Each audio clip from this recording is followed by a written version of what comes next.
बहुत सारे ऐसे आपको टैग्स मिलेगा, कुछ शायद आप उन्हें नहीं अपनाना चाहेंगे, कुछ शायद आपका ओपिनियन होगा। तो सबसे ज्यादा जो यूज हुआ है वो है मिस्टर परफेक्शनिस्ट। हाँ, अच्छा है, मुझे अच्छा लगता है एक्चुअली। अभी आदत हो गई मेरे को। You don't feel differently today about this tag because इतना बोला गया इसके बारे नहीं, बट मेरा तो स्टांस हमेशा सेम रहा है। देखो, क्रिएटिविटी में परफेक्शन नाम की कोई चीज़ है ही नहीं।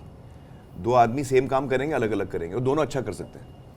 तो परफेक्शन जैसी कोई चीज़ है ही नहीं। परफेक्शन तब होती है जब आप कोई भी चीज़ सिर्फ एक ही तरीके से कर सकते हो, और क्रिएटिविटी में वो होता ही नहीं है। हर आदमी का अपना नज़रिया होता है, हर आदमी का अपना तरीका होता है। So there is no such thing as perfection.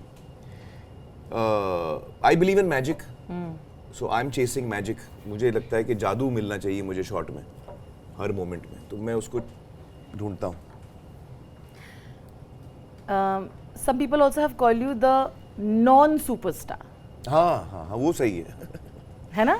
हाँ। Shall we get into it? थोड़ा डिस्कस करते हैं हाँ, इसके बारे में। करते हैं। तो मैंने ये नॉन सुपरस्टार इसलिए कहा कि लोगों ने उनको हमेशा सुपरस्टार कहा है, but he has been very awkward with accepting this in that वे।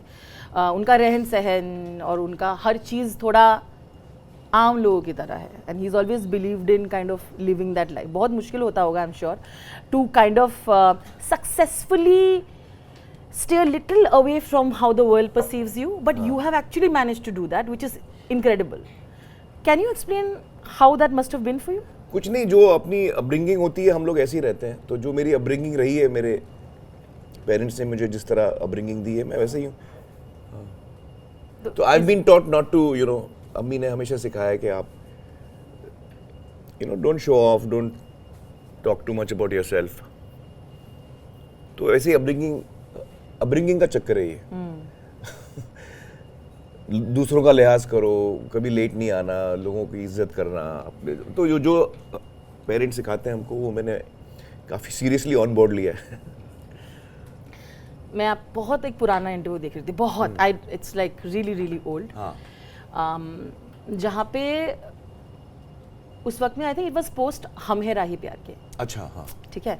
और लोगों को लगता होगा कि that you have been this person, you know, who has certain set of rules that वो इस तरह के फिल्में नहीं करेंगे जहाँ पे कुछ unjustified violence है, you know, like some really you know, sexual exploitation है, yes. But if you see and go back to his older interviews, you realize that he's actually done this really really way back as well. हाँ, मैं शुरू से ऐसे ही हूँ। But जो आपको जानते नहीं है उनको लगता होगा कि no, this is like this thing now. हाँ। तो मुझे वो मेंशन करना जरूरी था, and I wanted everyone to know that in this interview आप हम है राही प्यार के उस टाइम पे journalist were referring to as a साफ सुथरी फिल्म। हाँ। बिकॉज उस दौर में बाकी सारे जो फिल्में जो चल रही थी, it it had a lot of violence, double meaning dialogues, vulgarity काफी था, और बट हिट काफी होते थे सर, है ना, उस टाइम पे जो फिल्में थी। Correct. And you were saying this with an honest, very very honest approach that मैं ना बहुत डिसअपॉइंटेड हूँ मेरे ऑडियंस से। ऐसी फिल्में चल रही थी तो मुझे डर लग गया कि मैं ये फिल्म लेके आ रहा हूँ तो क्या पता। And then you said that when the film did well, you said नहीं, ये मेरा भरोसा है इस ऑडियंस पे कि मैं जिस तरह की चीज़ें करना चाहता हूँ इस भेड़ चाल से अलग होके मुझे ये लोग एनकरेज करेंगे। वेरी ऑनेस्ट थिंग टू से। नहीं, वो मैं आपको बताऊँ, ये मेरा प्रॉब्लम हर फिल्म के साथ होता है, क्योंकि मेरी फिल्में एक तो काफ़ी टाइम के बाद आती हैं, और जब मैं शुरू करता हूँ और जब मैं फिल्म रिलीज होती है उसमें अंतर होता है। तो इत्तेफाक ये है कि जब भी मेरी फिल्म आ रही होती है उस वक्त जो करंट ट्रेंड होता है उससे एकदम अलहदा और ऑपोजिट मेरी फिल्म होती है। ये कोइंसिडेंस मेरे साथ हमेशा हुआ है। जैसे आपने बताया हमें राही प्यार के टाइम पे, वो टाइम पे it was a very family film, और मैं ज़्यादातर फैमिली फिल्में ही बनाता हूँ क्योंकि मुझे लगता है कि यार फिल्में जो है हम सबको एक साथ बैठ के देखने में मज़ा आता है फैमिली के साथ। So I am very clear about that. और अगर मेरी फिल्म में एक भी ऐसी चीज़ हो जो अडल्ट हो तो मैं सामने से अडल्ट के लिए अप्लाई करता हूँ, और अपनी ऑडियंस को भी बोलता हूँ कि इसमें अडल्ट कंटेंट है, आपको अगर तकलीफ है तो आप मत देखो। So I am very particular about that. खैर, कमिंग बैक टू दैट, जैसे जब मेरी गजनी आ रही थी, अभी वो एक्शन फिल्म थी, मेन स्ट्रीम होना चाहिए ना एक्शन फिल्म, मेन स्ट्रीम, लेकिन वो इस वक्त आ रही थी जब एक्शन फिल्में तब तक फ्लॉप हो चुकी थी। तो सारी एक के बाद एक फ्लॉप आई थी एक्शन फिल्में, और एक्शन का दौर निकल चुका था। सब लोग बोल रहे थे नहीं एक्शन आजकल चलता नहीं है। जब एक्शन चलता नहीं है तब मेरी एक्शन फिल्म आ रही है। तो ये मेरे साथ हर दफा हुआ। अभी जैसे अभी भी एक्शन का दौर है, सब चाहते हैं कि एक्शन फिल्में बने, और जब मैं शुरू भी कर रहा था ये फिल्म तो मुझे भी बहुत लोगों ने कहा कि आप एक्शन करिए। लेकिन जो जिस चीज़ पे मेरा दिल आ जाता है मैं फिर वही कर सकता हूँ, मुझसे और कुछ होता नहीं है। मेरा प्रॉब्लम है लाइफ का, तो मेरा इस पे दिल आ गया तो मैंने यही किया। अब मुझे फिर टेंशन हो रही है कि लोग एक्शन चाहते हैं, लेकिन मेरी फिल्म जो है फैमिली फिल्म है, एकदम साफ सुथरी फैमिली फिल्म है, एक्शन वैक्शन है ही नहीं, इसीलिए वो ना सवाल कोई आइटम गाना है ना कुछ है। तो फिक्र तो होती है मुझे कि यार ऐसा तो नहीं कि अपनी ऑडियंस एकदम चेंज हो गई है, ऐसी फिल्म देखना नहीं चाहेगी। हाँ, ये टेंशन में मुझे हर रिलीज से पहले होता है। क्या करें। But you have accepted the audience. But अभी तक तो मेरी ऑडियंस ने बहुत सपोर्ट किया है यार। जी बिल्कुल। हाँ। You've managed to do a lot of things, a lot of films that a lot of people would have not done. So, from a very early time in your career, you know whether. Actually उसकी वजह है, देखिए आमतौर पे जो film makers या producers, actors, directors होते हैं वो ये अंदाज़ा लगाने की कोशिश करते हैं कि आजकल क्या चल रहा है या ऑडियंस को क्या पसंद आएगा, हम वही बनाएं, क्योंकि हम अगले 2 साल हमारे या 1 साल उसमें लगाने वाले हैं।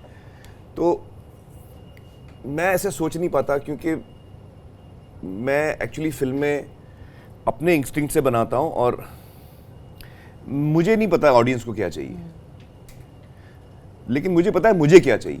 तो जब मेरे सामने कोई कहानी आती है जो मुझे बहुत अच्छी लगती है, उस वक्त मैं ऑडियंस हूँ ना, मैं भी तो ऑडियंस हूँ भाई। तो उस वक्त एज एन ऑडियंस जब मुझे कोई चीज़ अच्छी लगती है कहानी, तब मुझे उसके साथ जुड़ना है। बस ऐसे ही काम करता हूँ मैं। ये भी एक वजह थी, आपने काफ़ी सारे ऐसे बहुत बड़ी फिल्में जो बहुत बाद में जाके बहुत बड़ी हिट हुई को आपने ना भी कहा था, अब वगैरह रीजंस हो सकते हैं उसमें। हाँ। कुछ तो शाहरुख और सलमान की फिल्में हैं जैसे कि जो आपको पहले ऑफर हुई थी और आपने फिर बोला थी, मुझे लगता है बजरंगी फॉर एग्जांपल। बजरंगी तो मैंने कहानी सुनी थी और मुझे लगा था कि ये सलमान को करनी चाहिए। तो मैंने विजेंद्र प्रसाद जी आए थे मुझे कहानी सुनाने के लिए, Rajamouli's father, he is written the story. तो मैंने उनसे कहा कि ये बहुत अच्छी कहानी है और ये बहुत चलने वाली है, लेकिन मेरे हिसाब से इसमें सलमान होना चाहिए। वो मेरी फीलिंग थी। And I remember you said no to डर also at a time. डर को मैंने ना नहीं बोला, डर को मैंने हाँ बोला था। Really? मुझे डर से निकाला गया था। हाँ Really? हाँ क्योंकि मुझे जॉइंट नरेशन चाहिए था। हाँ। 2 एक्टर है ना, तो मेरा प्रिंसिपल है कि जब 2 एक्टर होते हैं फिल्म में, डायरेक्टर को जॉइंट नरेशन देना है। Interesting. और यश जी को जॉइंट नरेशन नहीं देना था, तो उन्होंने मुझे निकाल दिया। Oh, that was the real reason for that. हाँ। मुझे जॉइंट नरेशन चाहिए था जो यश जी नहीं देना चाह रहे थे।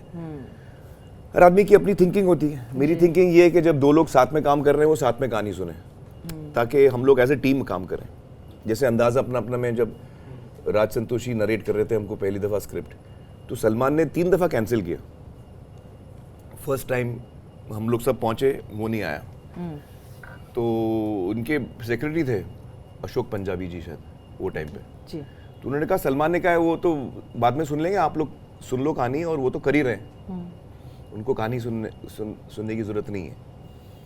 तो मैंने कहा नहीं, आज मैं भी नहीं सुनूंगा, जब सलमान सुनेगा तब मैं सुनूंगा, साथ में सुनेंगे हम लोग। तो उसके 3 दफ़ा कैंसिल हुआ, फाइनली वो आया और हम लोगों ने साथ में सुनी। अच्छा। तो ये मेरा एक तरीका है कि मैं जब ज़्यादा लोगों के साथ काम करता हूँ एक फिल्म में, मैं चाहता हूँ हम साथ में सुने।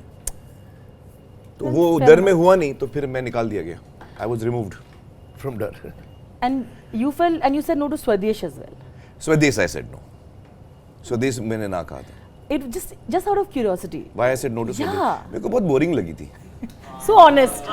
The only person who says this honestly. नहीं, मैंने आशु को बोला जब उसने मुझे कहानी सुनाई। इनफैक्ट मैं आपको बताऊं, जब हम लोग लगान बना रहे थे तो आशु ने ये कहानी मुझे तभी सुनाई थी। अच्छा। उसका नाम था कावेरी अम्मा वो टाइम पे। That's what he told me, Kaveri अम्मा। और उसने मुझे कहानी सुनाई थी जो मुझे बहुत पसंद आई थी, तो हमने डिसाइड किया था कि लगान के बाद ये बनाएंगे। जी। तो लगान जब खत्म हुई तो हम लोग ने राइटर बिठाया आशु के साथ, और AKP was producing it। जी। तो वो जब वो उसकी कहानी बन के तैयार हुई, तो जब आशु ने मुझे सुनाया तो मैंने आशु को कहा कि यार 3 घंटे का नरेशन था, तो मैंने उसको ये बहुत स्पेसिफिकली कहा कि he said how did you like it. तो आई सेड यार मेरा फर्स्ट रिएक्शन मैं तुझे पहले बताना चाहता हूँ। उसने क्या कहा, मैंने कहा मैं बोर हो गया हूँ। It's very important for you to hear this reaction कि तेरा थॉट कितना भी नोबल है, और जो कहना चाह रहा है वो बहुत ही सही चीज़ है और बहुत अच्छी चीज़ है और बहुत ज़रूरी चीज़ भी है, लेकिन इतने बोरिंग तरीके से कहेगा तो मुझे मज़ा नहीं आएगा। बाकी लगा मेरे को पता नहीं, मैं बोर हो गया हूँ। तो आपको इसको ज़्यादा इंटरेस्टिंग करना है, तो इसलिए मैंने उसको ना कहा था। एक्चुअली मैंने अभी तक फिल्म देखी नहीं है स्वदेश, तो शायद उसने करेक्ट किया होगा, अच्छी बनी होगी, आई डोंट नो। और लोगों को शाहरुख का काम खास पसंद आया था उसमें, मैंने ये नोट किया था। फिल्म मैंने देखी नहीं, लेकिन मेरा वो रिएक्शन था। अब पता नहीं फिल्म आप लोग को कैसी लगी थी? अच्छी लगी थी, हाँ, तो अच्छी बनी होगी, अच्छी बनी होगी। No, fair enough, but like I said, you said it very honestly, and which is only fair.